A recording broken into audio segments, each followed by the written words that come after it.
avec l'équipe d'Algérie. Regardez ce document exceptionnel raconté par Christophe Estagno et Guillaume Briot.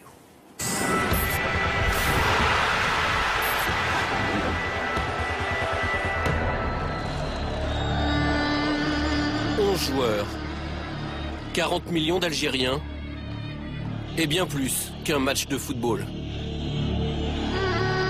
Toute l'Algérie est dehors actuellement en train de nous attendre et de nous supporter.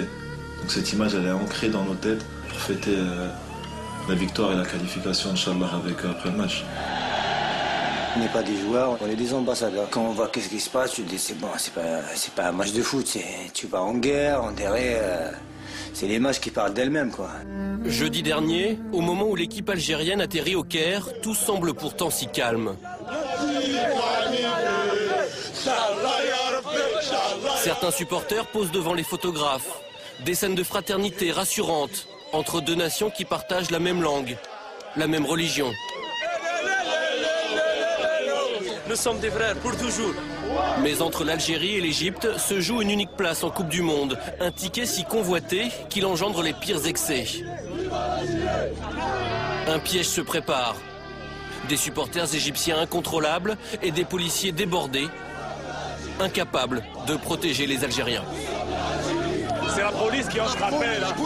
Ils nous ont attaqués là. Au lieu de nous protéger, ils ont commencé à nous frapper. Ça se peut pas. Ça se peut pas. Moins d'1 kilomètre sépare l'aéroport du Caire de l'hôtel des footballeurs algériens. Un trajet à haut risque, filmé par l'un des joueurs sur son téléphone portable.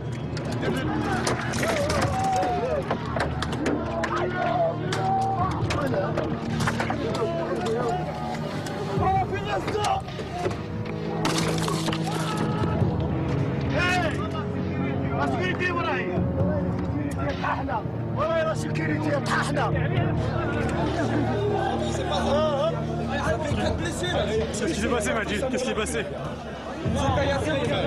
Comment imaginer que ces hommes ensanglantés qui descendent de leur bus ne sont venus jouer qu'un match de football? 4 joueurs blessés. Et sur le coup, la colère qui monte.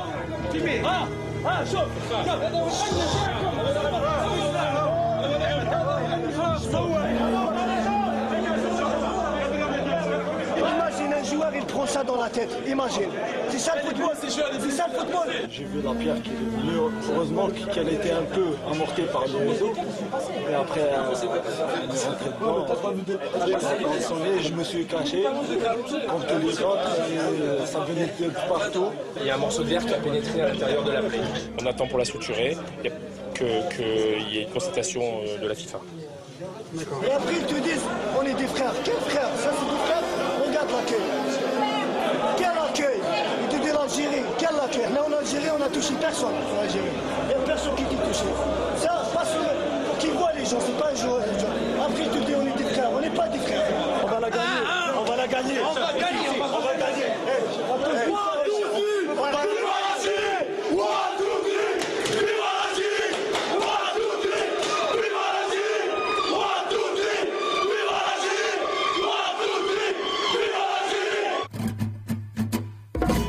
En direct du CHU d'Égypte. Doki, est-ce que vous pouvez nous parler de la blessure de certains joueurs? La vôtre d'abord. Elle est centrale au niveau du cerveau. Il faut commencer par elle. Le lendemain, dans l'intimité de l'hôtel, plus personne ne peut approcher. Ni supporters, ni journalistes. Notre caméra est la seule acceptée. Loin du tumulte, les plaies ont été soignées. Les esprits se sont apaisés. Je suis en train de me remonter le moral. J'ai failli pleurer hier, mais ça va là. Non, alhamdoulilah, tout se passe bien. Impeccable.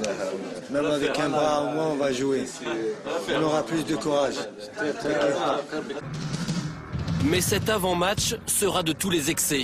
Rafik Saïfi s'en rend compte une deuxième fois lorsqu'il s'aventure hors de l'hôtel. Comme par hasard, aujourd'hui, il y a la sécurité. Hier, il n'y avait personne. Aujourd'hui, il y a les chars, il y a tout. Je suis en Afghanistan. Voilà, c'est pas un match de foot. L'armée, c'est un chargeat, c'est l'armée. C'est même pas la police. Plus d'1h15 pour enfin atteindre l'immense stade du Caire et s'entraîner. Fais-la sortir, voilà. Le soir venu, nouveau souci, ce bruit de klaxon incessant. Est-ce vraiment un hasard ? Ouais, il est bientôt 2h du matin et puis ça continue. Hein. Il continue, il tente de déstabiliser par tous les moyens. C'est pas très beau, c'est pas très sport, mais bon. La vérité, elle se passera demain sur le terrain. Bonne nuit. On va aller se coucher. Ils ont arrêté de klaxonner. Tard dans la nuit, Antar Yahya, l'ancien joueur de Bastia, est presque au bout de ses surprises.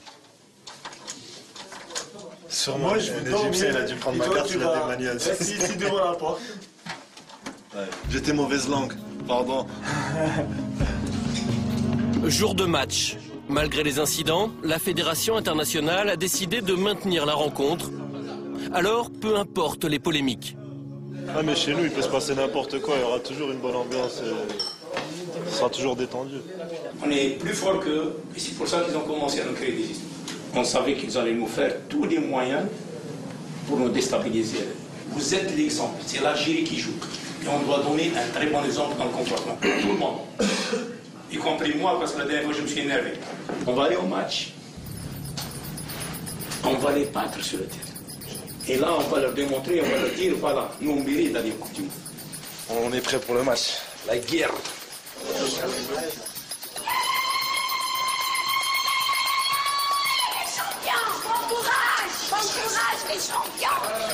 Partout à Alger, partout dans le pays, des places de village au restaurant, un peuple espère.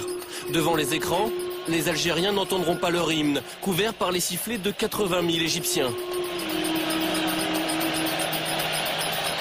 Mais ils assistent aussi impuissants que leur équipe nationale, au pire scénario possible. Première alerte dans le périmètre algérien, ça a failli être l'ouverture du score. Et Lounas Gawawi en 2 temps. Le premier but des Pharaons, dès la 2e minute. Une défaite par un but d'écart qualifie toujours l'Algérie. Mais il suffit que l'Égypte marque une 2e fois pour que les deux équipes se retrouvent à égalité parfaite au classement. Tout serait remis en cause, un match d'appui deviendrait nécessaire.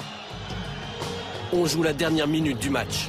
C'est bien joué par Bouguera, une fois de plus. Allah technique, Allah. Égalisation égyptienne alors qu'on jouait les arrêts de jeu. Ainsi est fait le football.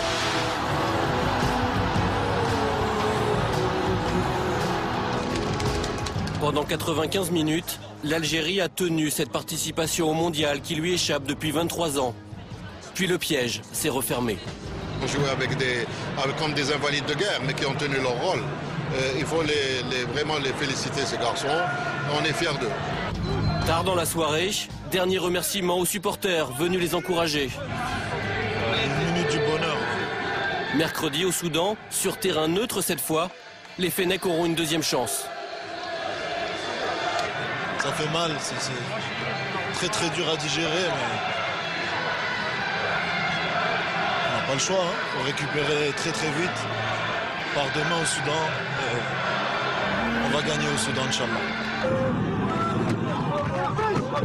Sur le chemin du retour, un éternel recommencement, de nouveaux jets de pierre.